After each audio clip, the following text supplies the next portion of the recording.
Assalamu alaikum dear students. Hope you will be fine. I am Ramana Malik and I teach class 10 subject physics chapter number 1 Introduction to Physics.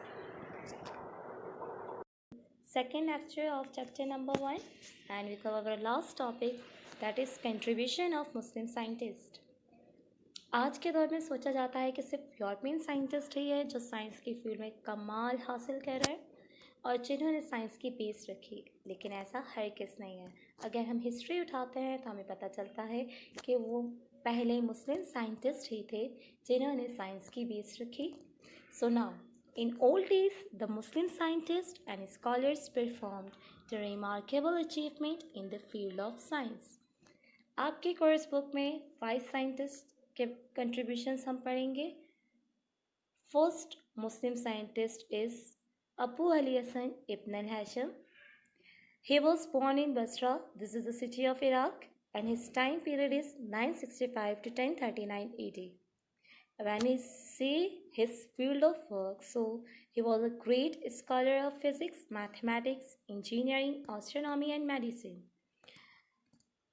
इन्होंने बहुत fields में work किया science की, लेकिन जो इनकी most important work था that is optics. इन्होंने ऑप्टिक्स की फील्ड में बहुत काम किया। यही वजह है कि इन्हें फादर ऑफ ऑप्टिक्स भी कहा जाता है।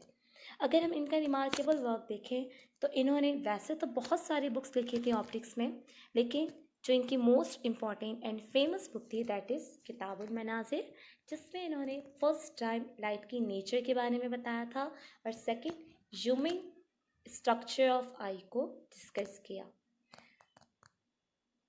He was a first Muslim scientist who gave the formal definition of ray of light. He discovered the nature of light and told that it's a kind of energy. He was first to give 2 laws of reflection of light. He described luminous and non-luminous object. He describes the working and internal structure of the eye. अब अगर बात इनके invention की करें तो ये पहले मुस्लिम scientist थे उस दौर के जिन्होंने पिन होल कैमरा इन्वेंट किया। तो ये था कंट्रीब्यूशन इब्न अल-हाशिम का। Now the second contribution of Muslim scientist is Yaqub ibn Ishaq al-Kindi. He was also born in Basra, which is the city of Iraq, and his time period is 800 to 873 AD. His field of work is metrology, optics, medicine and music on scientific point of view. ये वाहिद मुस्लिम scientist थे जिन्होंने music और sound को scientific point of view के तहत discuss किया। अगर हम इनका रिसर्च वर्क देखते हैं तो इनका जो मोस्ट इम्पॉर्टेंट रिसर्च था म्यूज़िक की फील्ड में that is the nature of sound. ये पहले मुस्लिम साइंटिस्ट थे जिन्होंने नेचर ऑफ साउंड को डिस्कस किया। इन्होंने म्यूज़िकल नोट्स को फ्रीक्वेंसीज में डिस्कस किया।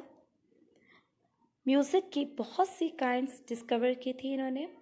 और अगर हम मेडिसिन की फील्ड में इनका काम देखते हैं तो ये एक बेहतरीन म्यूज़िशियन थेरेपिस्ट थे जिन्होंने अपनी डिस्कवर किए गए म्यूज़िक और साउंड्स और फ्रीक्वेंसीज के तहत बहुत से दिमागी अमराज की ट्रीटमेंट भी किए थे इन्होंने और बहुत से ऐसे साउंड्स भी डिस्कवर किए जो दिमाग के ट्रीटमेंट के लिए, दिमाग के इलाज के लिए यूज़ किए जाते थे। सो अगर हम इनके कंट्रीब्यूशन की बात करें तो इन्होंने ऑप्टिक्स, म्यूज़िक एंड मेडिसिन की फील्ड में बहुत सी खिदमत अंजाम दी और फिर 873 में बगदाद में ये इंतकाल कर गया।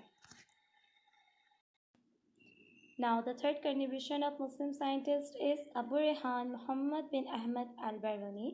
He was born in Bahrain in Afghanistan in 5th September 973 AD and died 13th December 1048 AD. He was a versatile scientist. आज भी अगर हम देखें तो हमें इन जैसे साइंटिस्ट नहीं नज़र आते। His field of work is physics, mathematics, astronomy, astrology, medicine, geography, geology, chemistry, biology, etc. His remarkable work is किताब कानूनुल मसूदी। वैसे तो इन्होंने बहुत सारी बुक्स लिखी, लेकिन जो इनकी most important and famous book थी दैट इज़ किताब कानूनुल मसूदी, जो इंसाइक्लोपीडिया कहलाती है एस्ट्रोनॉमी के। और जिसे आज भी फॉलो किया जाता है उस ज़माने में लिखी गई किताब को। अगर हम इनका रिसर्च वर्क देखते हैं तो ये पहले मुस्लिम साइंटिस्ट थे जिन्होंने प्रैक्टिकली प्रूव किया था कि ज़मीन गोल है। पहले ये तस्वुर किया जाता था कि ज़मीन फ्लैट है, but he prove practically that earth was round. He determined the longitude and latitude of a place. He found the density of various metals. He disclosed that Earth is not stationary but it is floating in space. He measured the circumference of Earth. He also discussed the movement of Sun, Moon, planets, and phases of Moon. Contribution of Dr. Abdul Salam. He was born in 29 Jan 1926 in Punjab. His field of work is physics. ये पहले Pakistani scientist है जिन्हें Nobel prize से नवाजा गया, जो पाकिस्तान के लिए बहुत फ़ख्र की बात थी। जिस थ्योरी के बेस इन्हें नोबेल प्राइज़ दिया गया that is grand unification theory, GUT. अगर हम इनका रिसर्च वर्क देखते हैं तो इन्होंने जो रिसर्च वर्क किया था या ये जिस फील्ड में काम कर रहे थे वो एज अ थ्योरेटिकल फिज़िक्स इन्होंने काम किया था फिज़िक्स की फील्ड में। और he established International Center for Theoretical Physics at Trieste in Italy. He can do the great work on the research of the field of force, that is to explain the Newton's, Einstein, and other scientists then wrote many articles to explain the nature of forces. Now the contribution of Dr. Abdul Qadir Khan. He is a second Pakistani scientist. He was born in 1st April 1936 Bhopal in India. His field of work is nuclear physics.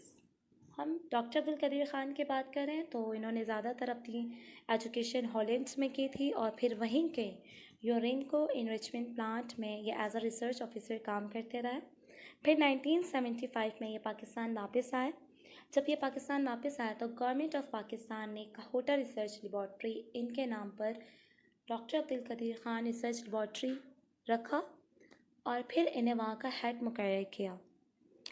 Head मुकर्रर करने के बाद इनके supervision में पाकिस्तान 28 मई 1998 को 7th nuclear power के तौर पर पहचाना गया और चागी के मकाम पर 6 सक्सेसफुल न्यूक्लियर एक्सप्लोजन किए, जिस वजह से गवर्नमेंट ऑफ पाकिस्तान ने इन्हें हिलाल इम्तियाज़ के अवार्ड से नवाजा।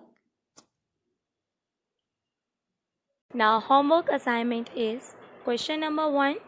In what ways Al-Biruni was a versatile scientist?